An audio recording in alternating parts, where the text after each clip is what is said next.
Okay, so the following are 3 ways to measure effectiveness of a game experience in the sandbox. So for this, we're only talking about game experiences for alpha season because during alpha season, that's when we get the most number of players.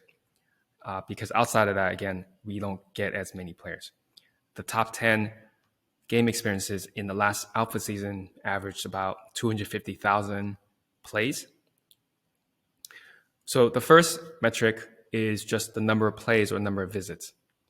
This is a decent metric, but it's not, of course, the main goal because a visit is just that. It's just a visit on a web page. It doesn't really say much other than how much reach you have.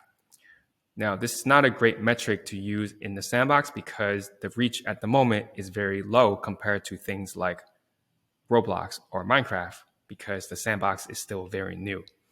And so if you measure just by number of plays and then compare it to a game that you created in the Roblox, it's going to look minuscule.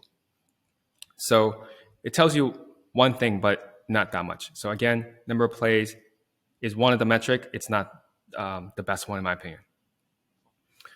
The second one, which is better, is the average play time. So this tells you how long a player plays a game. Now, of course, the longer the better because the longer it means that players have engaged with your content. And if someone's creating a game for alpha season, it needs to be about 30 to 40 minutes long on the first playthrough. That's the criteria. So there are really 2 types of players in the sandbox. One is the players who want to reach the leaderboards to earn the sand tokens. And they'll play the game over and over and over again to get a better time. And so in that case, those players are going to have a much longer play session. The other type of player are the more casual players. These are the ones that just want to check out what the metaverse is about. And of course, the sandbox is one of the biggest ones. They'll play the game to check it out, but if the game doesn't work or it's hard to understand in the first couple of minutes, they're going to drop out.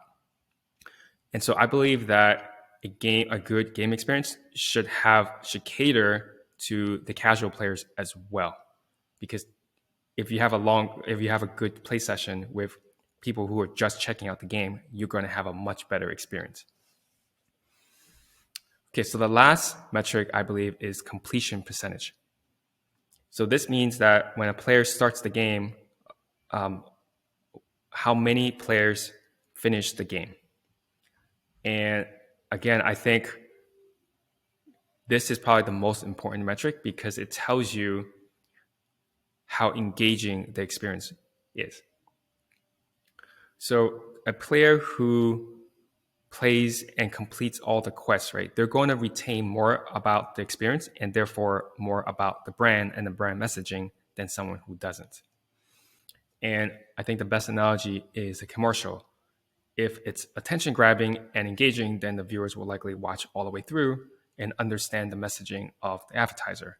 But if the viewer only watched like the first 2 seconds, they flip the channel, then it's wasted money on the advertiser's part. And so what you can do inside a game experience in the sandbox is you can set the quests for different points of the game. And Sandbox will tell you what percentage of players complete each quest. So you have an idea now of what percentage of players completed the first 25%, 50%, 75%, and what percent of players completed 100% of the game. In this way, I very much see these activations inside the sandbox as a gigantic marketing funnel with various touch points. You have the number of plays, which is the initial web visit. Then you have the average playtime, which is equivalent to time on site of a website. Then you have the completion percentage, which to me would be equivalent to an email submission to learn more, right, about the company, or it could be subscribing to a newsletter. So, and while the email submissions, they don't equate to revenue right away, it does lead to revenue later on. Okay, so here's two more metrics. One is measuring the number of purchases. Now that's going to be pretty low at the moment because the Metaverse activations, they're so new. But one of the ways you can track is provide a promo code at the very end of the experience. So a player completes the game and the game gives it a promo code for a product that they can use to get a percentage of discount off. That's very similar to when someone runs a commercial and then at the end of the commercial provide a promo code that when entered, the brand or advertiser knows that that person saw the ad from that specific TV commercial. You can also do QR codes.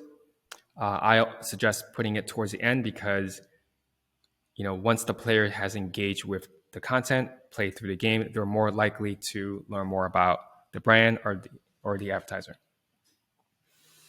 The other metric you can track is user-generated content or social engagements.